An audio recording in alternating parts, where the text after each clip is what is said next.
Voy a leer del versículo 1 al 12.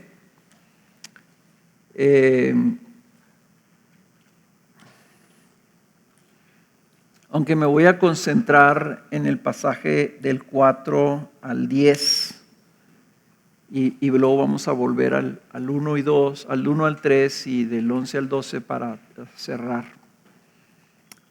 Dice Primera de Pedro capítulo 2, versículo 1 al 12, este mensaje le he titulado Somos el pueblo de Dios para gloria de Dios. Dice así la palabra de Dios. Por tanto, desechando toda malicia y todo engaño e hipocresías, envidias y toda difamación, desead como niños recién nacidos la leche pura de la palabra, para que por ella crezcáis para salvación. Si es que habéis probado la benignidad del Señor. Y viniendo a Él como a una piedra viva, desechada por los hombres, pero escogida y preciosa delante de Dios, también vosotros, como piedras vivas, sed edificados como casa espiritual para un sacerdocio santo, para ofrecer sacrificios espirituales aceptables a Dios por medio de Jesucristo. Pues esto se encuentra en la Escritura. He aquí, pongo en Sión una piedra escogida, una preciosa piedra angular, y el que crea en Él no será avergonzado. Este precioso valor, pues, es para vosotros los que creéis, pero para los que no creen, la piedra que desecharon los constructores, esa en piedra angular se ha convertido, y piedra de tropiezo y roca de escándalo. Pues ellos tropiezan porque son desobedientes a la palabra, y para ello estaban también destinados. Pero vosotros sois linaje escogido, real sacerdocio, nación santa, pueblo adquirido para posesión de Dios, a fin de que anunciéis las virtudes de aquel que os llamó de las tinieblas a su luz admirable. Pues vosotros en otro tiempo no erais pueblo, pero ahora sois el pueblo de Dios. No habíais recibido misericordia, pero ahora habéis recibido misericordia. Amados, os ruego como a extranjeros y peregrinos que os abstengáis de las pasiones carnales que combaten contra el alma. Mantened entre los gentiles una conducta irreprochable, a fin de que en aquello que os calumnian como malhechores, ellos, por razón de vuestras buenas obras, al considerarlas, glorifiquen a Dios en el día de la visitación.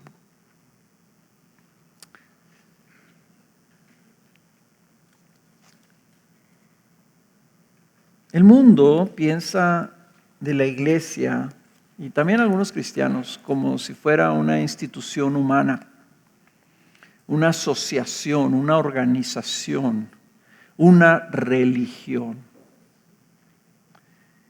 Y la ve y vemos nosotros muchas veces, por ejemplo, la congregación y sus estructuras y sus ministerios, y lo vemos nosotros como una manera de organizarnos, ¿verdad? Y a veces decimos, no, pues yo no estoy de acuerdo que en la iglesia debiéramos hacer esto, y en la iglesia deberíamos hacer esto otro, y tenemos nuestras metodologías, tenemos nuestra forma de gobierno, tenemos muchas cosas apoyadas en la palabra, pero podemos dar la impresión de que somos algo que nosotros hemos organizado a través de 20 siglos, como para juntar a la iglesia y funcionar como iglesia.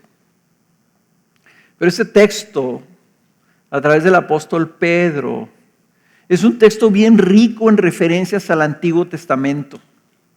Se ve clarito que Pedro estaba pensando en el Antiguo Testamento cuando les está escribiendo a las iglesias como 30 años después de la resurrección de Jesús, recién naciditas, o sea, iglesias más jóvenes que nosotros, y que estaban dispersas por Asia, allá por la zona donde está Turquía, por allá. Les habla y les habla como si fuera, como le estuviera hablando a las tribus de Israel en la dispersión. Les habla y el contexto de la carta nos dice que estas iglesias estaban ya experimentando persecución, oposición. La gente, como dice aquí al final de lo que leímos, ¿verdad? La gente los estaba calumniando como malhechores. Los cristianos tenían mala reputación en estos lugares que Pedro menciona al principio de su carta. Y se sentían así. Imagínate que a nosotros aquí nos estuvieran diciendo, no, los de Gracia Soberana son una bola de malandros. Y que hubiera oposición y que tuviéramos una pésima reputación en la sociedad, que para allá vamos cada vez más y más. En la polarización de la sociedad, cada vez los cristianos, si nos mantenemos firmes en lo que la palabra nos dice que son los valores de Cristo, vamos a ser repudiados. Todo aquel que quiera vivir conforme a la piedad va a ser perseguido, dice segunda de Timoteo. Va a sufrir tribulación. Así estaba la iglesia, pensando, nadie nos quiere. Y no sabían que en unos años iba a venir el emperador Nerón y la cosa entonces sí se iba a poner, pero fea para ellos. Pedro, inspirado por el Espíritu Santo, les está llamando a que vivan en una vida de santidad, de pureza, de obediencia. Pero luego está injertado este pasaje ahí, en donde Pedro, les está diciendo algo por medio de una imagen, por medio de un retrato, quiere que se vean de la manera que Dios los ve. Y por ello, en el versículo 4, les dice, vengan a Él, o viniendo a Él como a una piedra viva, desechada por los hombres, pero escogida y preciosa delante de Dios. También vosotros, como piedras vivas, sean edificados como una casa espiritual, para un sacerdocio santo, para ofrecer sacrificios espirituales aceptables a Dios por medio de Jesucristo. ¿Qué es esta imagen que les está pintando Pedro? Quiere que se vean y les pinta un retrato. Dice, imagínense ustedes una gran piedra, pero es una piedra que está viva. Imagínense que ustedes están viniendo a una piedra y se están acercando a ella como si se acercaran a Dios. Esta piedra tiene características. Esta piedra es una piedra que fue escogida y es preciosa delante de Dios, aunque esta piedra también es desechada por los hombres, igual como ellos están siendo desechadas por los hombres. Y dice que se acerquen a esa piedra, y esa palabra, acérquense o que vengan a Él, es la misma palabra que en Hebreos 10 nos dice acercaos confiadamente al trono de Dios. Es lenguaje que se aplicaba cuando la iglesia, o en aquel entonces el pueblo de Dios, venía al templo. Cuando se hacía una convocación para las fiestas de Israel, y entonces venían de todos los pueblos y se acercaban al templo a ofrecer sacrificios. Dice, ahora ustedes acérquense, pero acérquense a esta piedra. Pero les dice otra cosa, les dice, esa piedra viva, ustedes acérquense también como piedras vivas. Ustedes son similares a esa piedra, escogida y preciosa delante de Dios, dice, ustedes también están viniendo a esa piedra como pequeñas piedras vivas, cada uno de ustedes.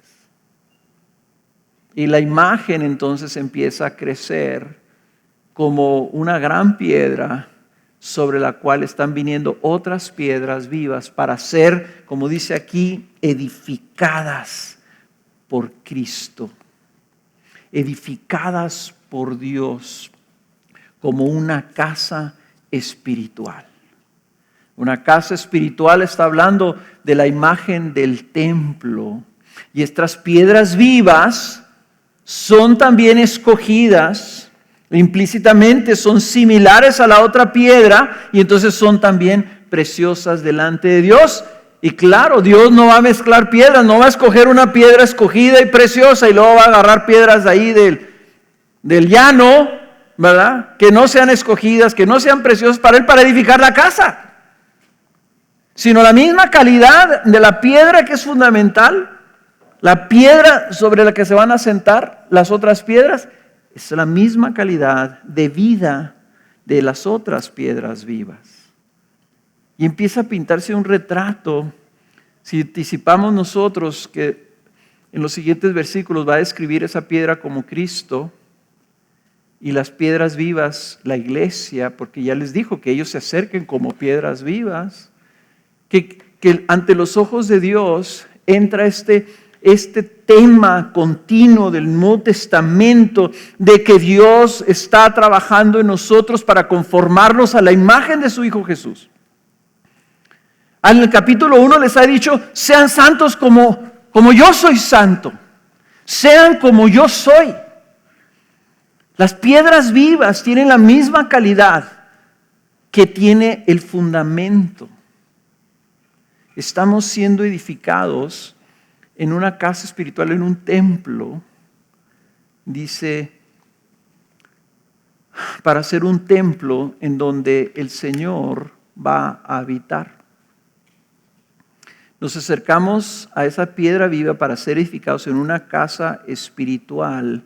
Y esa casa espiritual, sabemos nosotros que es el propósito de Dios, habitar con su pueblo. Ahí si es una casa, pues es una casa para habitar. Y aquí es donde les digo que Pedro tiene en mente la imagen del Antiguo Testamento. En Levítico capítulo 26, no lo busquen, aquí se los van a poner, el capítulo 26, versículo 11 dice, además, haré mi morada en medio de vosotros y mi alma no os aborrecerá. Andaré entre vosotros y seré vuestro Dios y vosotros seréis mi pueblo. La casa es para vivir. La casa es para habitar. La casa es para que Dios viva con su pueblo. Para que la piedra preciosa está construida con las piedras, está unida de la forma como Jesús decía, yo con el Padre y ustedes conmigo, así como yo estoy con el Padre. Una sola cosa, una sola casa. El fundamento es Cristo y nosotros somos las paredes y la habitación. Pero luego aquí la visión y de la imagen se pone un poquito curiosa porque dice que se construye la casa, dice, para que seamos una casa espiritual para un sacerdocio santo. Para un sacerdocio santo. Entonces está hablando que en un templo, ahí es donde la casa espiritual entendemos que es un templo, porque ¿dónde es donde estaban los sacerdotes? En el templo. Y esos sacerdotes, ¿qué estaban haciendo? Le estaban ministrando a Dios, ofreciendo sacrificios a Dios, y dice la Escritura que lo hacían continuamente. Continuamente el Señor estableció una tribu de Israel, la tribu de los levitas, los hijos el hijo de Jacob, Leví, los separó, les dijo, ellos no van a tener propiedades, ellos no van a recibir un territorio, ellos van a vivir en ciudades que yo los voy a asignar, pero no van a trabajar el campo, van a vivir de los diezmos que ustedes les den, porque ellos van a estar dedicados nomás a servirme a mí. Ellos son míos. Y aquí está hablando que dice que esa casa espiritual también está así para un sacerdocio. Es un sacerdocio santo. ¿Saben qué significa que algo sea santo? Precisamente cuando el Señor en el Antiguo Testamento separa a los levitas y les dice: ustedes son exclusivos para mí. Entonces estos sacerdotes están santificados, están consagrados para Dios. Y todos entendemos cuando algo está consagrado, ¿verdad? Está dedicado. Entonces es un sacerdocio que está consagrado para ofrecer sacrificios espirituales. La pregunta es: ¿qué le están ofreciendo a este Dios? ¿Sacrificios de animales? No, ya no. Sacrificios espirituales significa que están ofreciendo algo que Él está recibiendo por el Espíritu. Sacrificios espirituales quiere decir que es algo que están recibiendo, que Dios está recibiendo por medio de Jesucristo. En otras palabras, no es algo que está siendo generado por nuestro afán de agradar nosotros a Dios, sino algo que está siendo generado por la obra del Espíritu en nosotros, la obra del Espíritu en esas piedras vivas. La misma vida que tiene Cristo la tienen las piedras, y esas piedras también van a ser un sacerdocio. Ahorita lo vamos a ver más adelantito. Y esas piedras vivas van a ofrecer algo producido por esa misma vida. La vida espiritual de Jesucristo en ellos. Y dice Romanos 8, ¿verdad?, que nosotros en la carne no podemos agradar a Dios.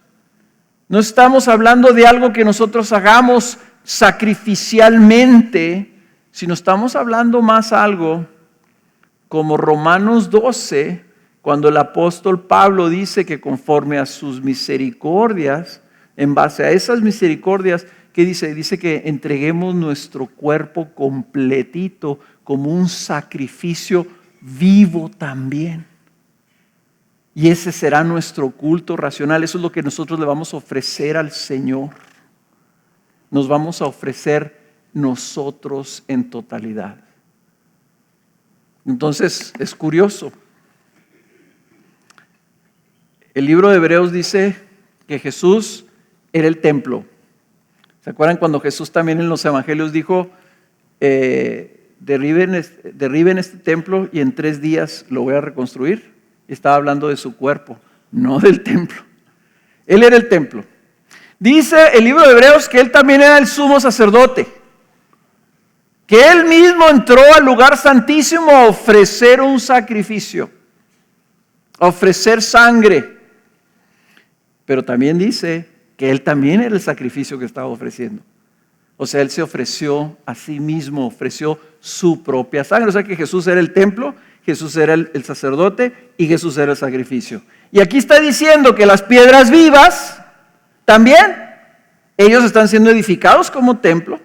Ellos también son un sacerdocio santo y ellos también tienen que ofrecer sacrificio. ¿Y quién es el sacrificio? Ellos mismos. Después de que les dice esto, entonces en el versículo 6 empieza a hablar de lo que es esta preciosa piedra. Y entonces aquí ya cita él un pasaje en el capítulo 28 de Isaías y dice: esto se encuentra en la Escritura. Esta es una de esas instancias donde el Nuevo Testamento afirma que el Antiguo Testamento son las Santas Escrituras. Pedro no tenía el Nuevo Testamento. Pedro estaba escribiendo por medio de un escribano. Él estaba inspirado por Dios escribiendo el Nuevo Testamento, diciendo que el Antiguo Testamento era donde se estaba apoyando y que era Escritura. ¿Se fijaron en eso? En el versículo 6, esto se encuentra en la Escritura, y luego cita a Isaías. Dice: aquí pongo en Sión una piedra escogida. La misma piedra escogida que habíamos visto anteriormente. Una piedra preciosa. Y luego la determina y la define como una piedra angular. Una piedra angular. Y el que crea en él no será avergonzado.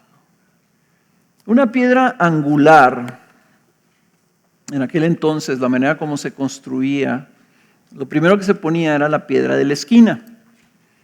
Nosotros ahora construimos, no necesitamos poner la piedra de la esquina, ¿verdad? Porque tenemos teodolitos y medidas exactas, ¿verdad? Y se trazan los edificios, se trazan con una serie de ídolos.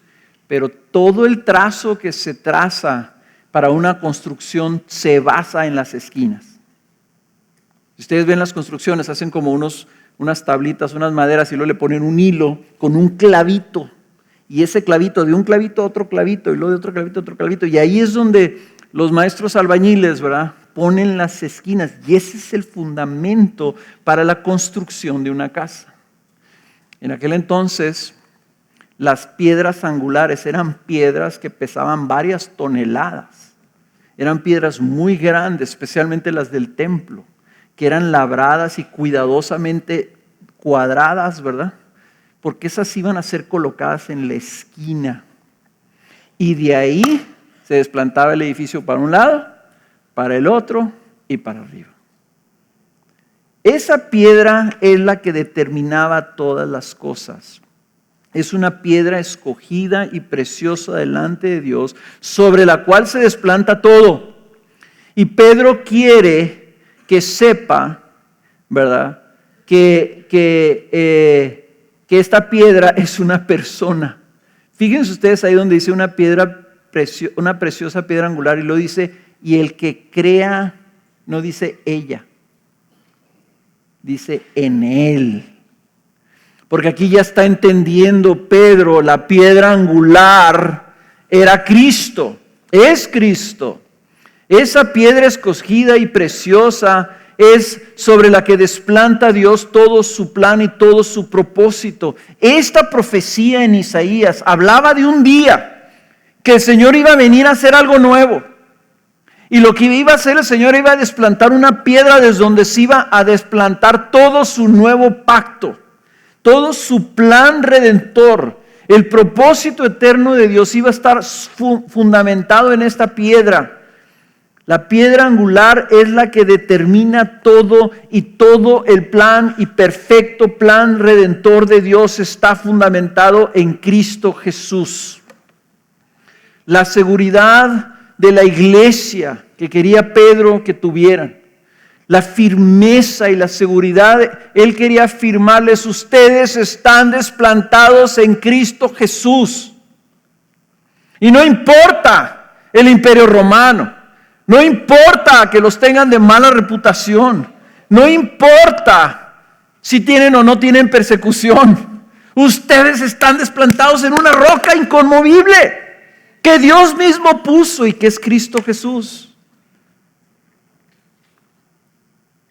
Hace muchos años tuvimos una crisis aquí en la iglesia.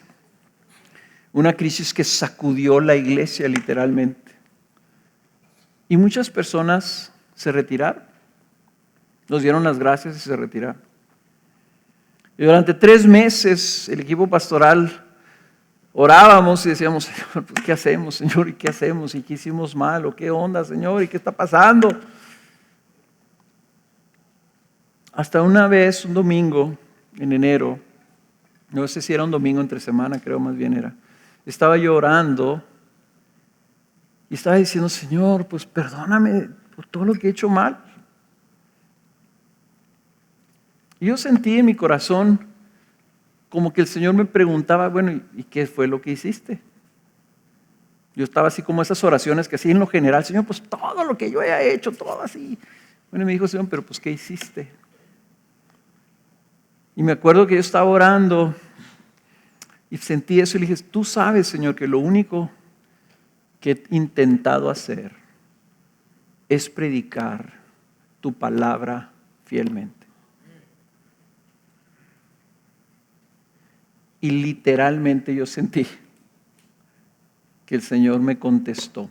Yo sé que para ustedes así van a decir, bueno, ¿cómo te contestó? ¿Te habló? ¿Qué onda? ¿Lo viste así proyectado en la pared como Daniel? O no, no sé cómo, pero así literalmente vino este pensamiento en mi mente. Entonces, ¿de qué te preocupas? Después de 3 meses de estar sufriendo ahí, bajé como 10 libras de peso y angustia y tenía el estómago deshecho. Y en ese momento se acabó la crisis. En ese momento me cayó el 20. Puede venir en este mundo, hermanos, lo que sea. Pero nosotros estamos fundamentados, asentados en Cristo Jesús y en su palabra. Lo que decía ahorita Abelardo. Le doy gracias a Dios que ustedes sepan que lo que más importa es Jesús y su evangelio. Y que estemos centrados ahí, que es otra manera de decir, estamos asentados ahí. Yo sé a quién tengo. Como dice el salmista, yo sé a quién tengo en el cielo. ¿A quién tengo? Te tengo a ti, Señor. Y sobre ti estoy echando toda mi suerte. Yo me estoy aventando a esa roca. Y dice el apóstol Pedro, dice, para ustedes que creen en Él, nunca serán avergonzados. Nunca tendrás que avergonzarte de haber puesto tu fe en Jesús. Los que tienen que preocuparse son los que no creen en Jesús, los que no han echado su suerte con Jesús, los que no se han entregado a Jesús, los que no han caído sobre esa piedra. Porque luego habla de la diferencia entre los que sí han creído y los que han desobedecido la palabra del Evangelio. ¿Y qué es lo que pasa?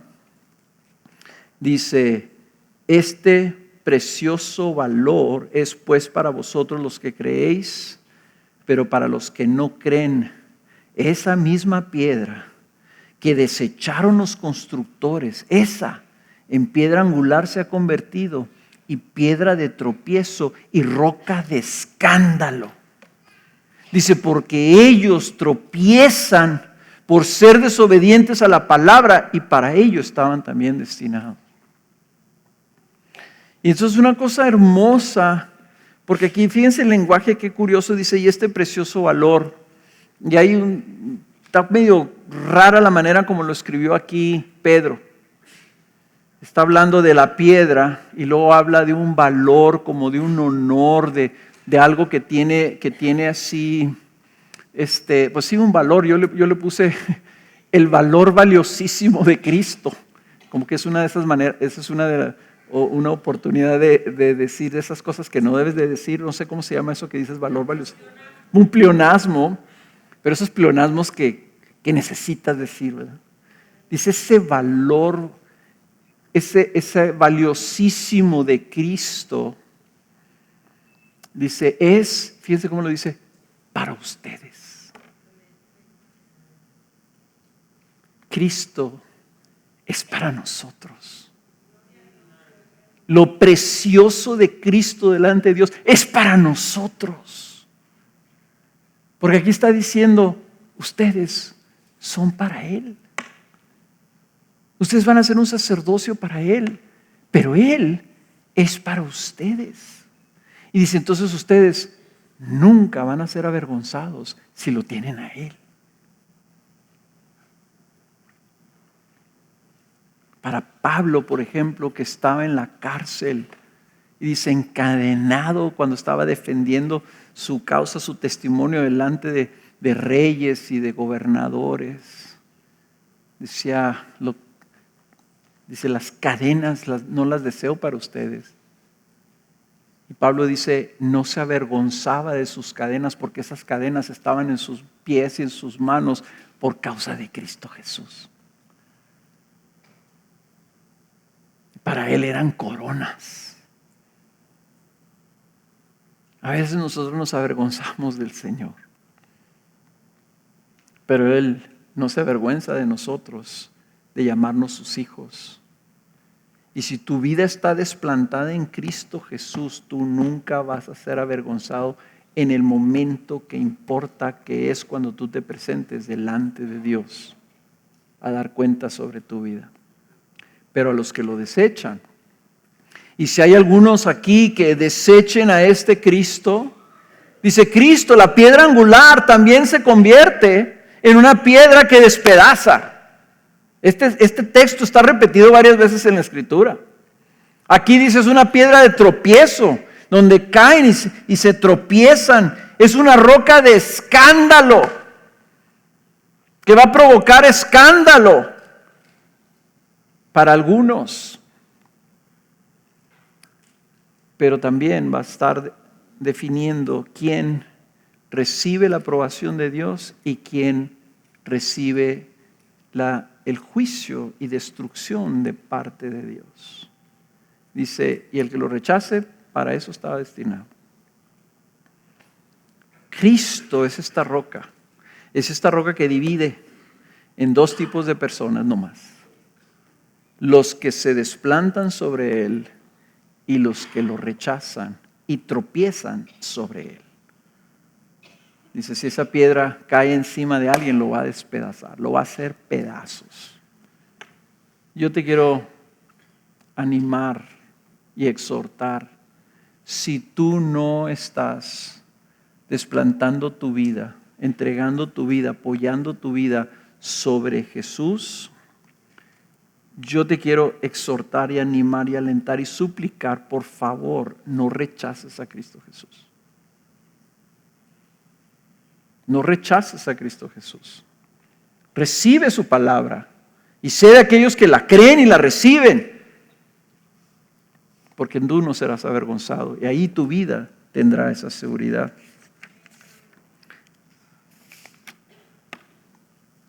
Ahora, y aquí viene el corazón de este pasaje, el versículo 9 y el 10. El pueblo de Dios tiene una misión. ¿Cuál es esa misión? Esa misión es la gloria de Dios. Dice, ustedes no son como los que tropiezan, ellos tropiezan, para eso estaban destinados, pero vosotros, dice, y empieza a hablar de ellos y le empieza a hablar de ellos describiéndolos como los ve Dios, como los considera Dios, y los describe con 4 características o de 4 maneras. ¿Cómo son esas piedras vivas? ¿Qué son para Dios esas piedras vivas? Dice, por vosotros sois linaje escogido, real sacerdocio, nación santa, pueblo adquirido para posesión de Dios. 4 características, 4 maneras de verlo, como si tuvieras un diamante con 4 caras. Y lo primero que dice es linaje escogido. Literalmente está hablando de una raza. Y otra vez está pensando en la elección de Israel como una raza escogida para Dios. Los israelitas, ¿quiénes eran? Eran descendientes de un hombre. Tenían el ADN similar. Si tú le hacías un examen de ADN a un israelita, iba a salir el ADN de Abraham. Eran descendientes de una familia. Era una raza. Dice aquí, ustedes son ahora esa raza, una raza escogida. Y lo que está hablando aquí que es en Cristo, literalmente Cristo ha venido a crear una nueva raza escogida. La palabra ahí que dice como linaje es la palabra de donde sacamos nuestra palabra etnia. Es una humanidad.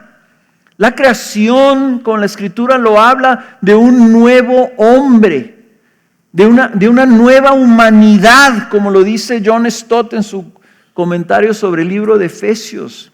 Una raza escogida que dice aquí, y uno de los temas de Primera de Pedro es precisamente el nacimiento de nuevo. Cuando Jesús habla de que necesitas nacer de nuevo, No está hablando solamente para que tú seas regenerado y que ya tu naturaleza sea cambiada por la presencia del Espíritu Santo. Está hablando, tú necesitas nacer de nuevo porque tú vas a nacer descendiente de Jesucristo. Y en el capítulo 6, 5, ya se me olvidó, de Romanos, compara el primer Adán con el segundo Adán. Y dice, los descendientes de Adán, esos experimentan muerte, pecado y muerte. Pero los descendientes de Cristo reciben vida y gracia y el don de la justicia. Entonces, ¿quiénes son los descendientes, este linaje escogido? Son los que descienden de esta roca viva. Los que descienden de Cristo Jesús. Y no puedes descender de Cristo Jesús a menos de que nazcas por el Espíritu Santo en Cristo. Para que estés unido a Cristo. Cristo es el que hace la diferencia del linaje escogido. Entonces está hablando Pedro, les está diciendo, ustedes son esa raza. Es una raza, dice el libro de Colosenses capítulo 3, que versículo 10 dice, y os habéis vestido del nuevo hombre, el cual se va renovando hacia un verdadero conocimiento conforme a la imagen de aquel que lo creó. Noten ustedes, somos una nueva creación. Es lo que dice la Escritura. Dice, una renovación en la cual no hay distinción entre griego y judío, circunciso y circunciso, bárbaro, escita, esclavo o libre. Y noten esta frase, sino que Cristo es todo y en todos.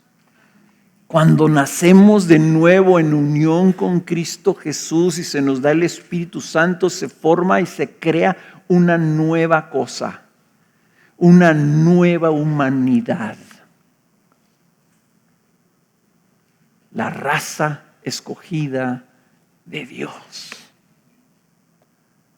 Es el propósito de Dios desde Adán hasta Apocalipsis. Es crear un pueblo, como leíamos ahorita en Levítico, un pueblo que sea de Él. No más que Adán cayó. Y el pecado ya no permitía que Adán y sus descendientes fueran de él. Entonces él que dijo, pues yo voy a hacer otra humanidad en Cristo Jesús. Porque yo voy a tener mi pueblo, dice el Señor.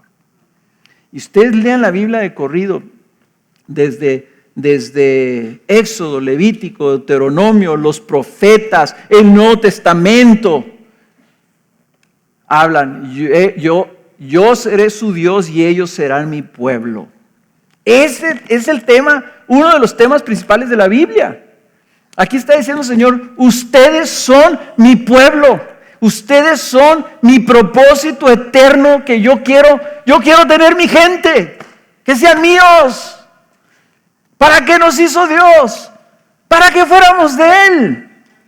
El pecado viene y lo estropea todo, pero Cristo viene a corregirlo todo.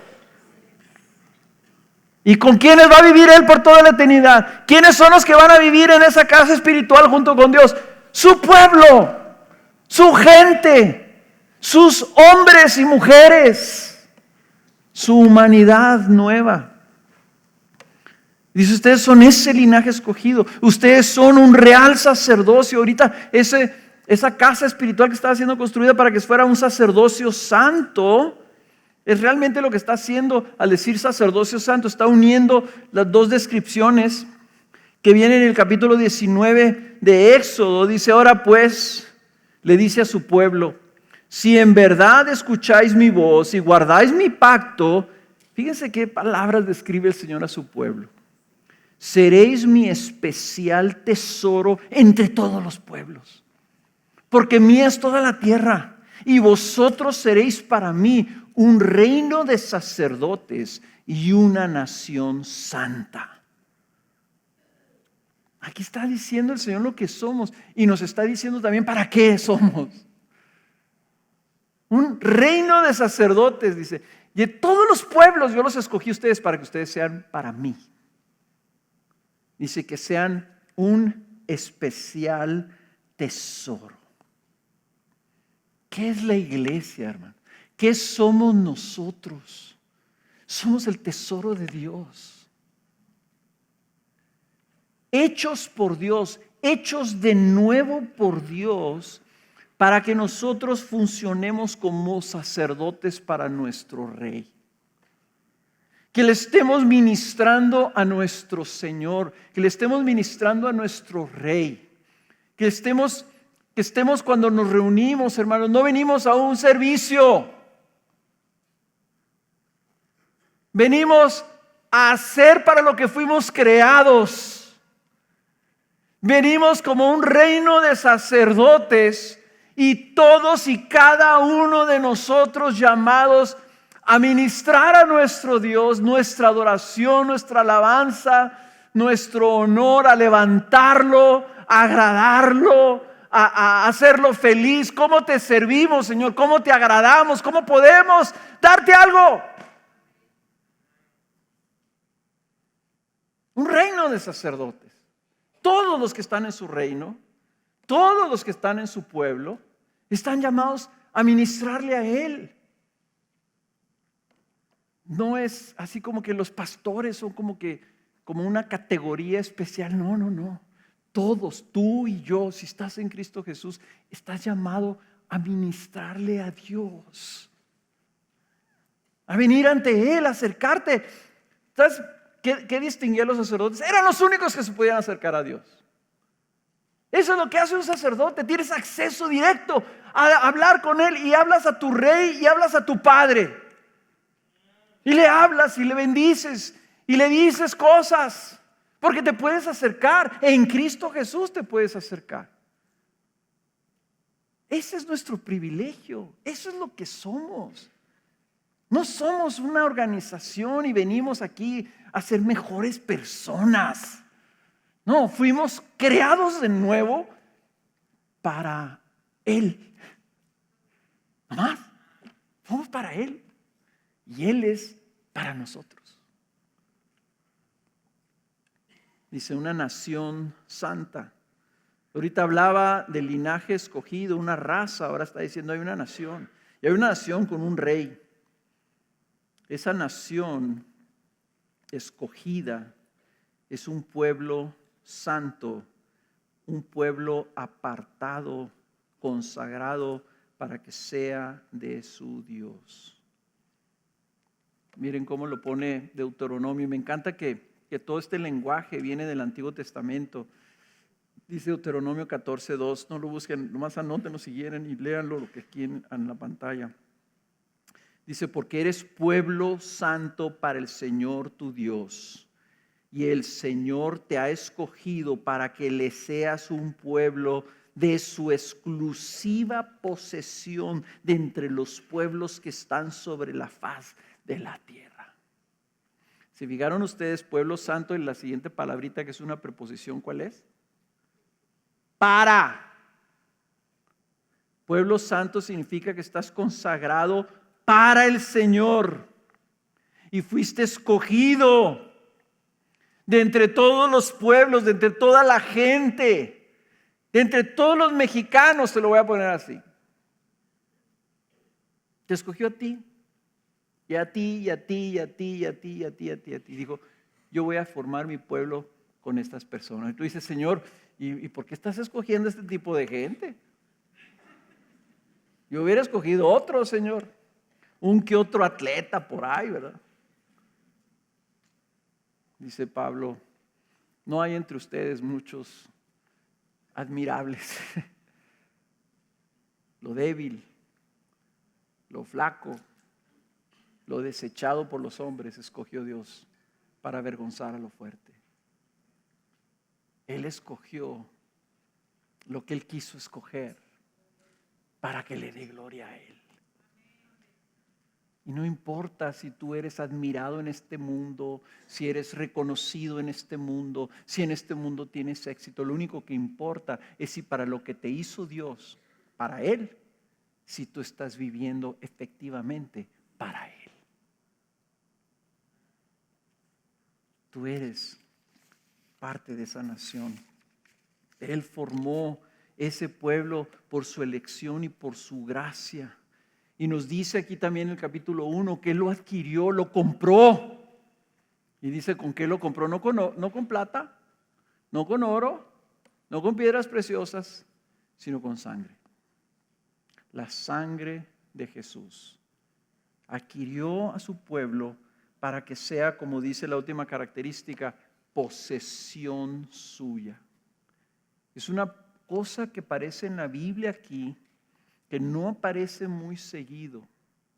Dice, cuando hablamos de que somos de Él, aquí Pedro le está dando este tono de decir, tú fuiste rescatado, tú fuiste redimido con la sangre de Jesús para que seas de Él, para que seas esto que en el Antiguo Testamento decía posesión exclusiva. El Señor es nuestro dueño y no tenemos ningún otro dueño. Y somos exclusivamente de Él. El problema de Israel es que Israel quería tener otros dioses. Y nuestro problema sigue siendo lo mismo. Nosotros queremos tener otras cosas aparte de tener a nuestro Dios. Y dice el Señor, esto es posesión exclusiva mía. No puedes tener otro dueño. No puedes tener otro rey. Ustedes son mi pueblo y yo quiero que sean exclusivos míos. Me encanta eso. A mí me encanta que el Señor diga que yo soy parte de un pueblo exclusivo de Él. Porque yo me acuerdo lo que yo era antes. Yo me acuerdo dónde estaba antes.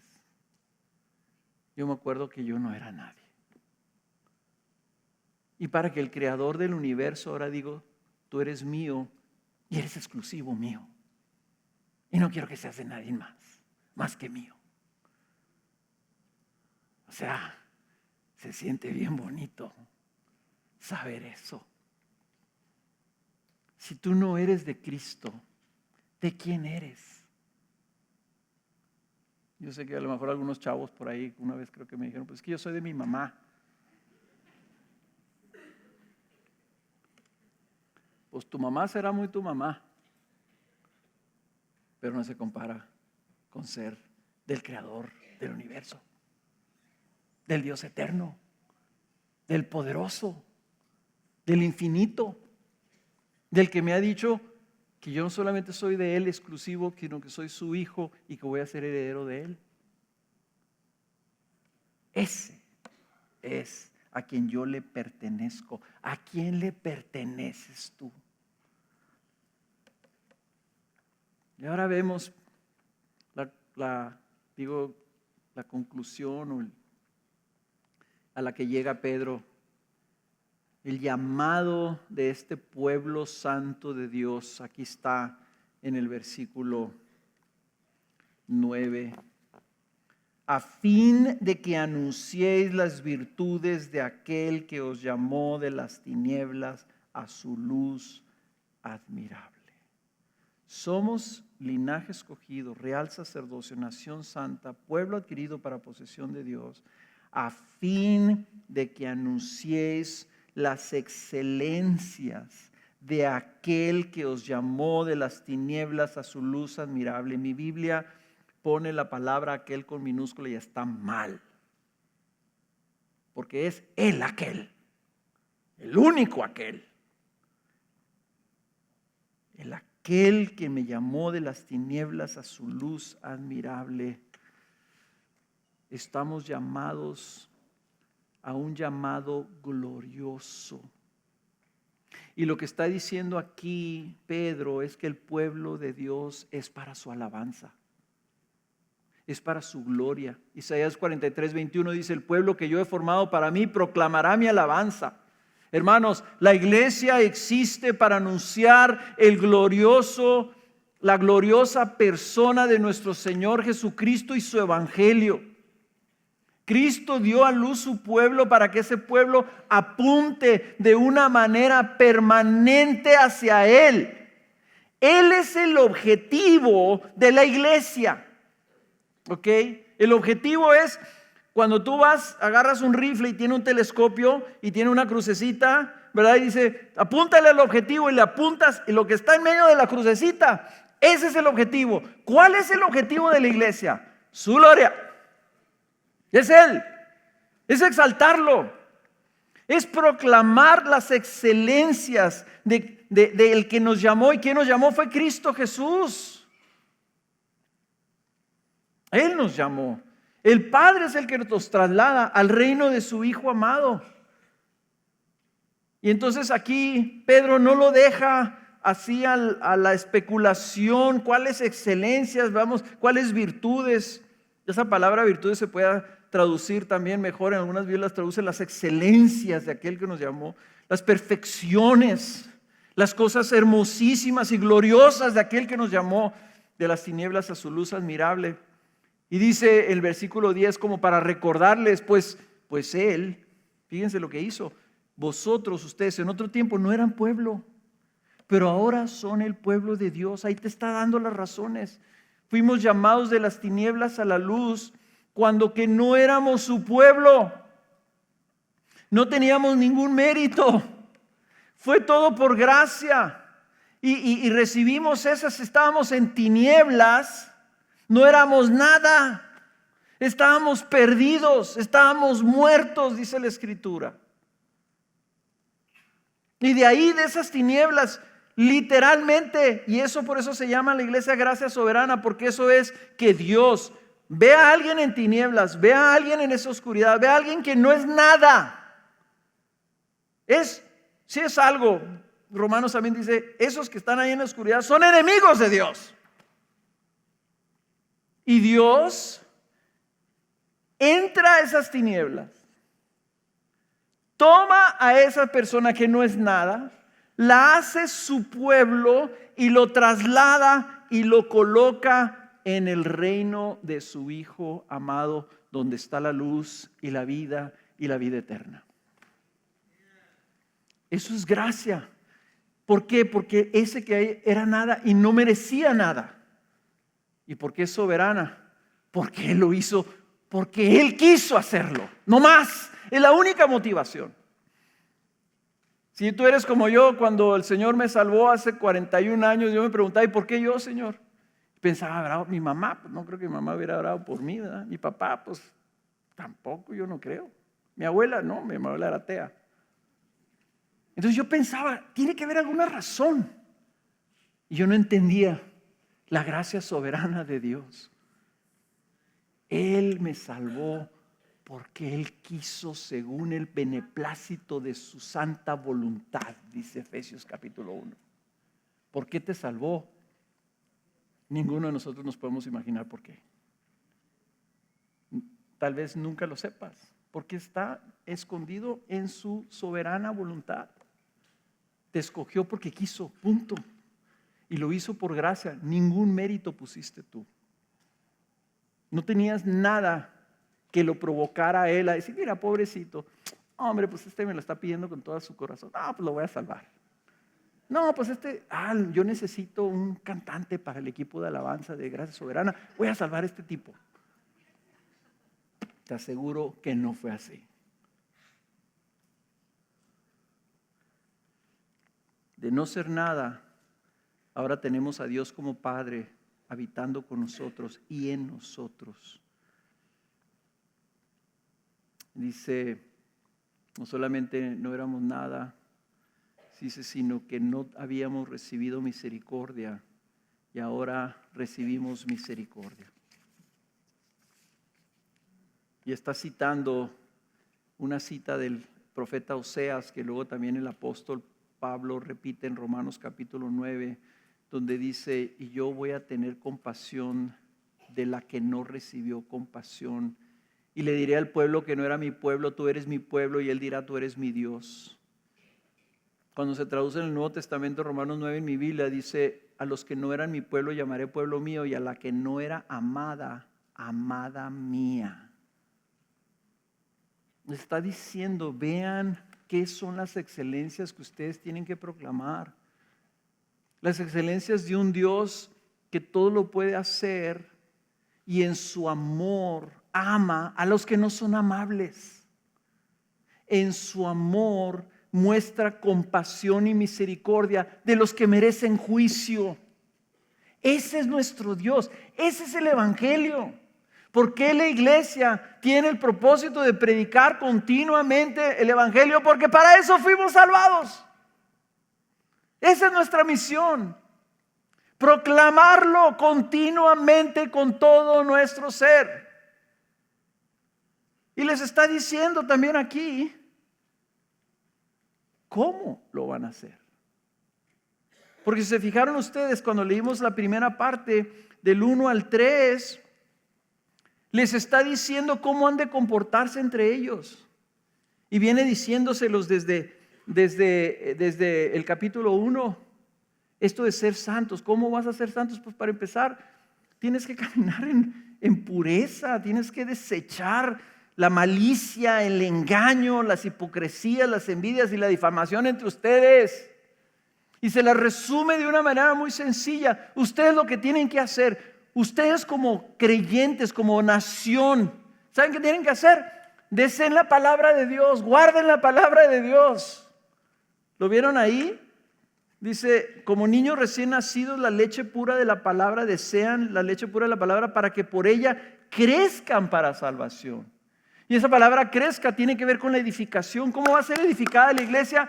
Guardando su palabra. Recibiendo la palabra de Dios en tu vida y guardándola, que quiere decir que la guardas en tu corazón, la recibes, o como decía Abelardo, meditas en ella, la haces tuya, la crees y luego la obedeces, la sigues. Pero también les dice que la proclamación no solamente es verbalmente entre nosotros, proclamando las excelencias, sino que proclamamos la excelencia del Señor por medio de guardar su palabra. En otras palabras, la vivimos. Es todo nuestro ser. No nomás en el domingo que estamos nosotros proclamando sus excelencias, sino también en nuestra vida completa guardando su palabra. Pero ¿qué dice en el versículo 11 y 12? Les dice: entonces, amados, les ruego como extranjeros y peregrinos, una nación peregrina como era Israel cuando iba por el desierto. Somos una nación que no estamos viviendo todavía en nuestro país. Vamos hacia allá. Y aquí estamos en peregrinación hacia allá. Dice, como extranjeros y peregrinos, ese pueblo santo de Dios. Dice, absténganse de las pasiones carnales que combaten contra el alma, mantened entre los gentiles una conducta irreprochable, a fin de que en aquello que os calumnian como malhechores, ellos por razón de vuestras buenas obras, al considerarlas, glorifiquen a Dios en el día de la visitación. Ese es el propósito de la iglesia, es ministrar a nuestro Dios continuamente, alabanza y adoración. Les está diciendo, y con los que allá afuera los están atacando y oprimiendo y persiguiendo, juzgando, criticando, lo que sea, tengan una conducta irreprochable, no siguiendo sus pasiones, sino guardando esa palabra también, y que ellos vean sus buenas obras. Dedíquense a las buenas obras que yo he preparado de antemano para que ustedes anden en ella, para que cuando los calumnien y vean sus buenas obras, glorifiquen a Dios ellos también. Porque sus vidas y sus palabras deben de proclamar la gloria de Dios, hermanos.